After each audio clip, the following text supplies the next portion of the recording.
Предреферендумски најави за странски инвестиции и брзање да се пуштат во употреба нови капацитети.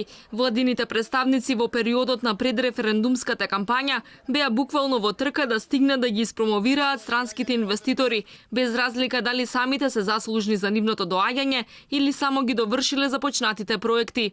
Денеска премиерот со набиена агенда. Во Бунарџик учествуваше во засадување на 300 годишно маслиново дрво за старт на градбата на објектот на албанскиот инвеститор Саген, а нешто подоцна го промовираше почетокот со градба на подземната сообраќајница од 800 метри и стамбено-деловниот комплекс со трговски центар кај Јужен булевар. Ова е прв проект во Македонија, земја во која се чувствуваме како дома. Секогаш бараме можности да инвестираме тука, бидејќи веруваме во добро квалификуваната работна сила и економските динамики. Високите стандарди автентично ќе се вклопат околу музеот на град Скопје. По огромниот пат на градежништвото од близу 40% во првиот и 13% во вториот квартал и катастрофалната реализација на капиталните инвестиции од само 23% за 8 месеци, сега од владата се оптимисти дека токму 250 милионската инвестиција на Лимак ќе го спаси секторот. На овој начин ќе го повратиме градежништвото назад, на овој начин градежништвото ќе доживее нова ренесанса во Република Македонија